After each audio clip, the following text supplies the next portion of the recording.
के उप मुख्यमंत्री सम्राट चौधरी, इन पर मेरा सीधा आपके माध्यम से सरकार को, बिहार के गवर्नर से, बिहार सरकार से, केंद्र सरकार से मेरा अनुरोध है कि इनको हत्या के आरोप में, ये हत्या के अभियुक्त हैं, इनको तुरंत पद से बर्खास्त करके गिरफ्तार किया जाए। क्यों किया जाए ये समझिए। तारापुर में 1995 में 7 लोगों की जो हत्या हुई और 7 मारे जाने वाले लोग कुशवाहा समाज के लोग थे। ये बिहार में जाति की राजनीति करने वालों के लिए सबक होना चाहिए। सम्राट चौधरी कहते हैं मैं कुशवाहा हूं। 7 लोगों की जिनकी हत्या के ये अभियुक्त हैं, आरोप नहीं है, मैं शब्द बहुत सही समझ के बोल रहा हूं।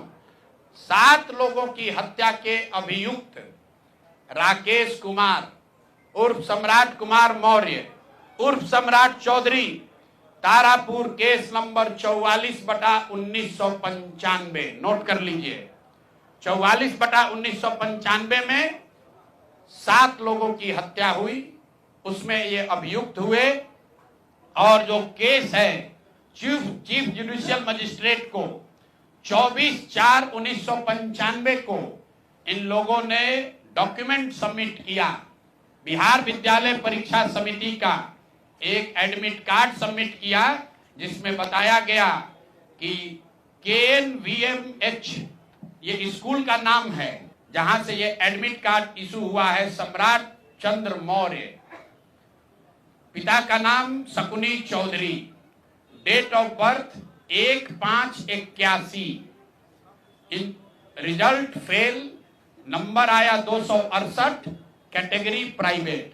ये सुप्रीम कोर्ट का डॉक्यूमेंट है जो सम्राट चौधरी ने जमा किया है, जिसमें ये बताया है कि इनका डेट ऑफ बर्थ 81 है, उसके हिसाब से 95 में चीफ जुडिशियल मजिस्ट्रेट ने नाबालिग होने के नाम पर इनको वहां से राहत दी।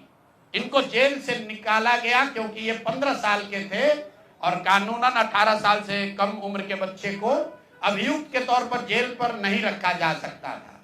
अब ये बात तो पब्लिक की जानकारी में है। अब मैं क्यों कह रहा हूं कि इनको आज अरेस्ट करना चाहिए, क्योंकि 2020 का जो सम्राट चौधरी ने अपना इलेक्शन एफिडेविट दिया है, इसमें अपना उम्र इन्होंने बताया है 51 साल। ये सम्राट चौधरी का इलेक्शन एफिडेविट है। इन्होंने अपना उम्र बताया 2020 में 51 साल। इसका मतलब है कि 2020 - 26, तो 1995 में इनका उम्र था 26 साल। तो 26 साल के उम्र के आदमी को कोर्ट ने गलती से गलत सर्टिफिकेट के आधार पर नाबालिग होने के नाम पर अभियुक्त होने के बावजूद, ध्यान दीजिए, अभियुक्त होने के बावजूद इनको जेल से बरी कर दिया गया था कि ये 15 साल के हैं, जबकि इनका अपना डॉक्यूमेंट बता रहा है कि ये उस समय 26 साल के थे। तो 26 साल के उम्र के आदमी पर अगर 6 लोगों की हत्या का आरोप है तो जब तक कोर्ट से वो फ्री नहीं होते हैं तब तक उनको जेल में होना चाहिए। और ये आदमी यहाँ का उप मुख्यमंत्री बनकर बैठा हुआ है। तो मैं यहाँ के मुख्यमंत्री से और बिहार के माननीय राज्यपाल से ये अनुरोध कर रहा हूं कि हत्या का आरोपी, हत्या का अभियुक्त सम्राट चौधरी, राकेश कुमार उर्फ सम्राट चौधरी उर्फ सम्राट कुमार मौर्य आज संवैधानिक पद पर बैठे हुए हैं। ये देश के संविधान का, देश के विधि विधान का इससे बड़ा अपमान नहीं हो सकता है कि जिस व्यक्ति को जेल में होना चाहिए वो आदमी यहाँ का उप मुख्यमंत्री बना हुआ है। तो मुख्यमंत्री नीतीश कुमार सीधे इस पर कार्रवाई करें। नहीं करेंगे तो कल परसों में हम लोग राज्यपाल के पास डेलीगेशन लेकर जाएंगे, सिर्फ बर्खास्तगी के लिए नहीं, सम्राट चौधरी के गिरफ्तारी के लिए। पूरा समझिए, मैं कैमरे पर कह रहा हूं, सम्राट चौधरी हत्या के अभियुक्त है, जेल से फर्जी डॉक्यूमेंट निकाल कर बाहर निकले हैं। या तो इनको बर्खास्त करके गिरफ्तार कीजिए और नहीं तो देश में जितने लोग हत्या किए हैं उनको भी जेल से छोड़ दीजिए। इस देश में अलग अलग कानून नहीं हो सकता है। और ये गृह मंत्री के साथ घूम रहे हैं। मोदी जी को हम लोग कल पत्र लिखेंगे कि आपके पार्टी का नेता, जितने लोग भाजपा के समर्थक हैं, भाजपा के जितने लोग नेता हैं, कार्यकर्ता हैं, वोटर हैं, आपके जरिए से सबको बता रहा हूं, मेरे भाई एक बार अपने दिल पर हाथ रखकर सोचो।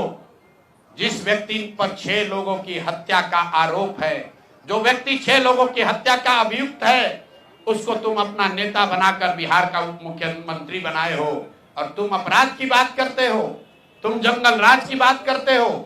तो सम्राट चौधरी को अभी के अभी पद से इस्तीफा देकर पुलिस को अरेस्ट करना चाहिए, और अगर पुलिस अरेस्ट नहीं करती है तो हम लोग कोर्ट में मूव करेंगे, कोर्ट के संज्ञान में इस बात को लाएंगे कि साहब ये बताइए कि कैसे आपने इनको बेल दिया है, कैसे इनको आप समाज में बाहर रहने की अनुमति दे रहे हैं। और सम्राट चौधरी की अंतिम बात, इनके अपराध की गाथा की, सिर्फ हत्या के अभियुक्त नहीं है।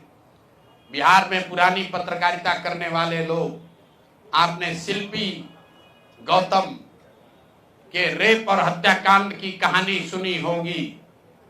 आपने सुना होगा कि लालू जी के जंगल राज का जब चरम सीमा था, जितनी यहाँ माताएं बहनें हैं, जो पढ़े लिखे लोग, समझदार लोग हैं, स्वच्छ छवि वाले बिहार में रहने वाले लोग हैं, याद कर लीजिए शिल्पी गौतम रेप और मर्डर केस, जिसमें एक डॉक्टर के लड़के को और शिल्पी गौतम के साथ ऐसा आरोप लगा था कि उनके साथ सामूहिक बलात्कार और उसके बाद उनकी हत्या कर दी गई थी।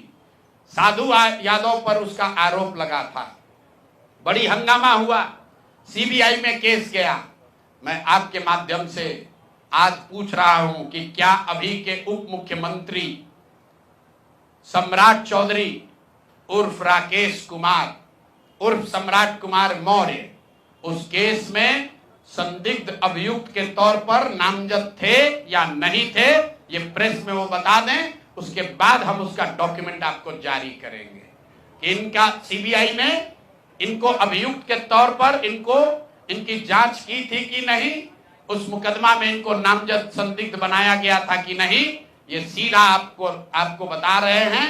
ये आए और ये पूरा केस तब के भाजपा के नेता सुशील कुमार मोदी जी ने उठाया था, और तब सम्राट चौधरी यही साधु यादव और राजद के गैंग के हिस्सा थे।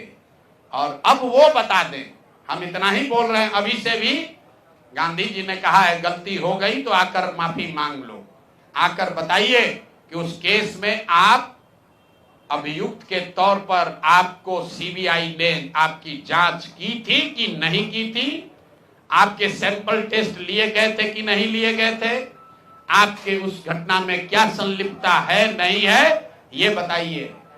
उस केस में आपको बता देते हैं, लालू जी का प्रभाव था, साधु यादव को बचाने के लिए केस को बंद कर दिया गया, लेकिन वो केस खत्म नहीं हुआ। पटना के एक एक आदमी को याद है वो घटना। तो अब राकेश कुमार बताएं, आज के सम्राट चौधरी बताएं कि उस केस में इनकी भूमिका क्या थी, उसमें ये नामजद थे कि नहीं थे, और थे तो इन्होंने इसको डिस्क्लोज क्यों नहीं किया।